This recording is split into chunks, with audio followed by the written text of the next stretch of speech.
Hey home bakers, it's Jack here at bakewithjack.co.uk, bringing you your weekly bread making tip every single Thursday. And this week, what is the perfect hydration rate?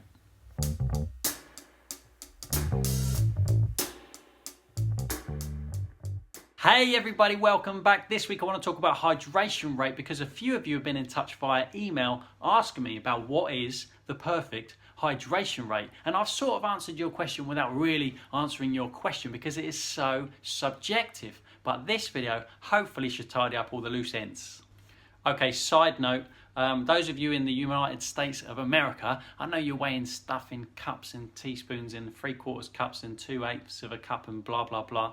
This might mess with your head a little bit, but bear with me for a bit. Hopefully you'll get something out of this video as well. Okay, so if you're not entirely sure what hydration rate is, I spoke about this before in a video called What is a Baker's Percentage? We went into hydration rates and how to calculate them. But here's a quick rundown of basically what it is. The hydration rate is the amount of water in a recipe compared to the amount of flour in the recipe. And we work that out like a percentage. For example, if you've got 1,000 grams of flour and you've got 700 grams of water, we would call it 70% hydration rate because the amount of water is 70% of the total amount of flour. Let's go. So when it comes to the hydration rate of your dough, theoretically, the more water you get into your dough, the better the bread to a certain point. And the more recipes that you see, the more different hydration rates that you'll find. But the main thing is, especially for a beginner, you've got to be able to manage that dough along the way. So don't make it too wet for you to handle. Quite often when you read a recipe on the back of a flour packet, the person who's writing that recipe wants to make it a success for the average Joe sitting at home reading a recipe off the back of a flour packet, and then so they make it nice and manageable and easy, exactly what you might expect in your mind. Normally on the back of a white packet of strong white bread flour, it will say on the back of the packet 500 grams of flour, 300 grams of water, which is a hydration rate of 60%. Now, I think that's quite low, and it will make a really manageable dough probably be quite tight, but you're not going to have any issues with stickiness, sticking to your fingers, sticking to the table. You're going to be able to shape it up really easily, and that's why they do that. Now, I'm much more inclined for a straight white loaf of bread, for example, to use around about 65% hydration. So that for one loaf of bread, half a kilo of flour, that's 500 grams, 325 grams of water makes a nice manageable dough for me. The correct sort of texture that I need and consistency that I need to be able to shape it nice.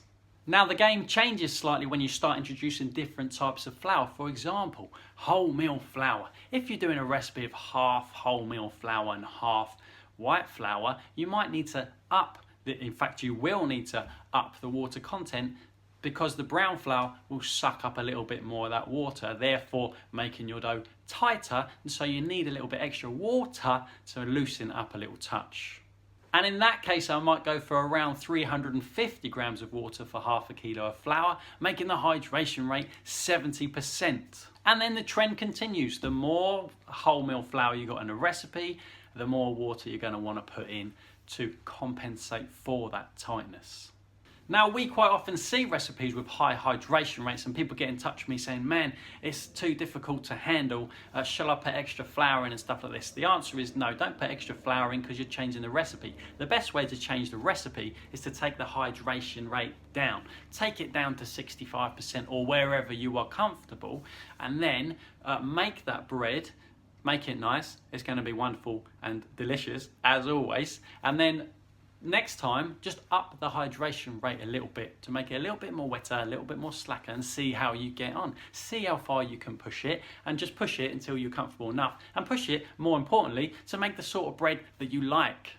I hope this video has helped you out today. The most important thing is to be comfortable doing what you're doing. Don't take on too much of a wet dough if you're not comfortable with it, and just make the sort of bread that you like to make. There is no perfect. There is just what works out for you in terms of manageable dough and deliciousness of the bread at the end.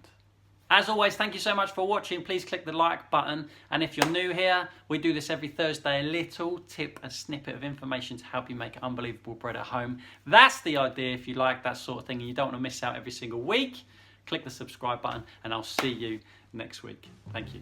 Bye-bye.